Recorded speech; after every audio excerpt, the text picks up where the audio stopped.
Salamat Vatan TV YouTube kanalının mehriban müştaqlary. Hormatly tamaşaçylarymyz, Ata Vatan TV'de saýlanan habarlar. Habarymyzdan 2022-nji ýylyň 20-nji ýuly sanynda Türkmenistanyň prezidenti energetika enjamlaryny awatlaýyş we hyzmat ediş merkezini açdy. Merkezde Aziýanyň prezidentleriniň samiti geçiriler. Senagatçylar we telekeçiler birleşmesiniň ýokary gowy mektebiniň düýü tuturly. Ýewropanyň öňdöwarjy toparlarynyň transferleri ýaly habarlary ýetirýär. Gelingen bolsa habarlarymyza giň işleýin, seredip geçelim. Türkmenistanyň prezidenti energetika enjamlaryny awatlaýyş we hyzmat ediş merkezini açdy. Şu gün Aşgabat şäheriniň Bizmeýin etrawynda hormatly prezidentimiz Serdar Berdimuhammedowyň gatnaşmagyna energetika enjamlaryny awatlaýyş we hyzmat ediş merkeziniň açylyş dowrasy boldy. Şoğulny el çarpışmalar arasynda dowlat başlygyny toy bagyny kesip, täze merkezden enjamlaşdyryşy bu ýerde anyp barjak işler bilen tanışdy. Deshanyň tutýan meýdany 3 hektara deň bolup, merkez ýolbaşçylar we hunermenler üçin iş otoglaryny, mejlisler otogyny, sınıf otoglaryny, arhiwi, lukmançylyk otogyny, aşhanany, naharhanany öz içine alýan dolandyryş binasynyň, ammar binasynyň, awatlaýyş we dikelleş seýhanyň, awatlaýyş ustahanasynyň, hemika arasalaýyş seýhanyň, tehnik we kömekçi binadan awaratlar. Çalyk enerji sanayi we tijaret AŞ kompaniýasy tarapyndan gurulan bu merkez ýürütülüşin uğru boýunça Merkezi Aziýadaky ilkinji deshadyr. Merkezde General Electric kompaniýasynyň energetika enjamlaryny tehnika hyzmat işleri geçiriler. Bu ýerde awatlaýyş işlerini ýerine ýetirmek üçin 55 tany ýürütülüşdirilen dogrowap enjamlary gurnurly. Dawaranyň dowamyny hormatly prezidentimiz çykyş edip, täze merkezden mümkinçilikler dogrusynda belläp geçdi. Şeýle-de dawarada daşary ýurt kompaniýalarynyň wekillerine söz berdi. Olar öz çykyşlaryna täze merkezden dünýädäki şeýle deshalary bildirilýän talaplary dogrulayıp gelýänini belläp, degişli bu anamları goşurdular. Merkez Aziýanyň prezidentlerining samiti geçiriler. Şu ýylyň 20-nji 21-nji ýuly aralygynda Qırgyz Respublikasynyň meşhur syýahatçylyk merkezi bolan Issakol kölüniň kenaryndaky Çolpanata şäherine Merkez Aziýanyň dowlat başlyklarynyň nowatdaky konsultativ dowuşy geçiriler. Oňa Gazagystanyň, Türkmenistanyň, Özbegistanyň we Täjikistanyň prezidentleriniň gatnaşmagyna garaşylýar. Samitin çäklerini Merkez Aziýanyň dowlatlarynyň başlyklarynyň sewitdäki ýurtlaryň arasyndaky dostlugy, hoşniýetli goňşuçylyk we hyzmatdaşlygy berkitmäge gönükdirilen resmi namalary gol çekmege meýilleşdirilýär. Qırgyz Respublikasynyň Daşary işleri ministriniň birinji ornatary Nuran Niyazliýew bu samit barada beren beýanatyny Merkez Aziýanyň dowlat başlyklarynyň 4-nji konsultativ dowuşyny taýýarlyk görülendigini bellidi. Diplomatyň bellemegine görä öňde boljak samitiň çäklerini dowlat başlyklary sewitiň hyzmatdaşlygyny ösdürmäge degişli meseleleriň giň toplumyna ara alyp maslahat taşar. Şeýlehem sowda ykdysady we maýa goýum hyzmatdaşlygy boýunça pikir açylar. Dowlat başlyklarynyň saglyk goraş, migrasiýa, bilim we beýleki ogurlarda gatnaşyklary potolandyrmaga degişli meseleler boýunça hem özara maslahatlaşmalary geçiriljekdigi belenildi. Qırgyz Respublikasynyň Daşary işleri ministriniň birinji ornatary samitiň gün tertibine sewitiň howpsuzlygyny potolandyrmak babaty meseleleriň gizilendigini beledi. Bu samitiň öňü syrasynda, ýagny şu gün Merkezi Aziýa dowlatlarynyň Daşary işleri ministrläriniň dowuşy geçiriler.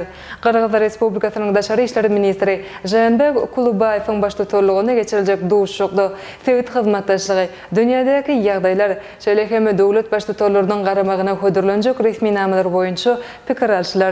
Soňky gezek Merkez Aziýanyň dowlat başlyklarynyň konsultativ dowuşy 2021-nji ýylyň awgustynda Türkmenistanyň Balkan welaýatynyň Türkmenbaş şäherine awza milli syýahatçylyk zowlugyna geçirildi. Türkmenistana geçirilen dowuşyk Merkez Aziýanyň dowlat başlyklarynyň 3-nji konsultativ dowuşy bolupdy. Onuň ilkinjisi 2018-nji ýylda Gazagystana, ikincisi 2019-njy ýylda Özbegistana geçirildi. Nowatdaky 4-nji dowuşy bolar. Senagatçylar we telekeçiler birleşmesiniň ýokary gowy mektebiniň düýü tuturly. Türkmenistanyň Senagatçylar we telekeçiler birleşmesiniň ýokary gowy mektebiniň düýü tuturly. Onuň gurulşygyny maliýeleşdirmek hakyndaky karary Türkmenistanyň Senagatçylar we telekeçiler birleşmesiniň döredilmeginiň 14 ýyllygynyň öňü syrasynda gol çekildi. Oňa laýyklykda Türkmenistanyň Merkezi bankyna, Rasgal paýdarlar täjirçilik bankyna, Senagatçylar we telekeçiler birleşmesine, Aşgabat şäherine Senagatçylar we telekeçiler birleşmesiniň ýokary gowy mektebiniň gurulşyny maliýeleşdirmek maksady bilen degişli meşhurdäki serişleri garz bermek tapşyryldy. Ýokary gowy mektebiniň şekil taslamasyna laýyklykda okuw mektebiniň binalar toplumy Aşgabat şäheriniň Göregli köçesiniň 183-nji salgysynda ýerleşýär. Täze ýokary okuw mektebi umumlykda 8 hektara barabar meýdan eýeler. Onuň çägini 9 gatly esasy bina we 6 gatly okuw binalarynyň 4-si. Hersi 300 orunlyk umum ýaşaýyş jaýlarynyň 2-si. Kitapxana, naharxana, ýapyk we açyk sport desgalary, 1000 orunlyk mejlisler zaly we beýleke kömekçi desgalary bolar. Bilim ojagynyň gurulşygyny innowasion we sany tehnologiýalar işçiň ulanlar. Okuw toglary hemde tejribehanalary dogry web kompýuterlerdir enjanlar. Şolsanda multimedia we lingafon enjanlary bilen öpçünediler. Türkmenistanda daşary ýurt dillerini okutmaga kemilleşdirmen konseptine laýyklykda bu ýerde ýaşlaryň daşary ýurt dillerini kemil öwrenmeklerine şert törediler. Dünýäniň öňde barja bilim ojaklary bilen hyzmatdaşlyk ösürilip, daşary ýurtly professor muallimlerge sapak bermekleri ýoly goýular. Okuw binalaryny gurmaklyk 2022-nji ýylyň iýul aýyndan başlap 2025-nji ýylyň sentýabr aýyna dogry ulanmaga taýýar ediler. Gurulşyk işleri Türkmenistanyň Senagatçylary we Telekeçiler Birleşmesiniň buýrulmasy esasynda Nur Bina gurulşyk hususy kärhanasy alyp barar.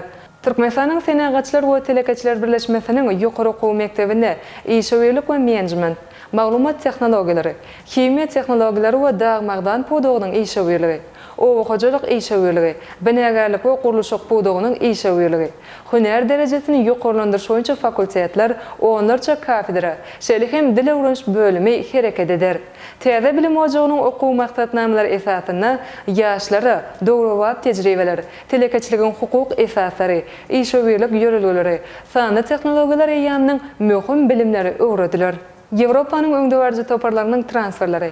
Täze mowsumy taýýarlyk döwründe Ýewropanyň öňde barjy toparlary düzümlerini güýçlendirmek üçin tagalla edýärler. Bu döwürde toparlaryň düzümini güýçlendirmegi täze mowsumda hasy gowy netijeleri gazanmagyna mümkinçilik berýär. Häzirki wagtda Ýewropada Germaniýanyň Bavariya topary täze futbolçylar üçin hasy köp çykdy jetdi. Bu barada Bild neşri habar berýär. Nemis topary täze futbolçylar satyn almak üçin 120,5 million euro sarf etdi. Bild neşrine göre, täze futbolçylary satyn almak üçin köp serişde sarf eden toparlarynyň sanyny öňdeligi Bavariya eýelep 120,5 million euro sarf etdi. Şeýle hem sanawda ilkinji 10-га giren Manchester City topary 108,75 million euro, Barcelona topary 103 million euro, Arsenal 97,16 million euro, Chelsea 94,12 million euro, Borussia Dortmund topary 86 million euro, Liverpool 85,18 million euro, Real 80 million euro, PSG 79,15 million euro, Manchester United 73,37 million euro harçlady. Ine mähman müştaklar, Atawatan TV'de saýlanan habarlar gepleşmegimiň şu 12 sanyna size ýetirmek isleýän habarlarymyz şolardan ibaret. Hormatly tamaşaçylarymyz, şeýle hem Gruziýanyň premier ministri Türkmenistana geldi. Meşhur rejissor ilkinji gezek şekilli aýdym suraty düşürdi. 5 tane üniversitede ýöreýte derece berli. Asadan goranmagyň düzgünleri ýaly habarlary Atawatan Türkmenistanyň.com saýtymyzdan geňişleýin okap bilersiňiz. Mehriban müştaklar, eger de biziň saýtymyza ýeňilikle ýol bilen girmek isleýän bolsaňyz, onu Google Play Marketden Atawatan Türkmenistan prilajenýasyny töleksiz ýükläp alyp bilersiňiz. Gepleşigimiziň inneki sanlaryny görşýänçek hoşta bolan.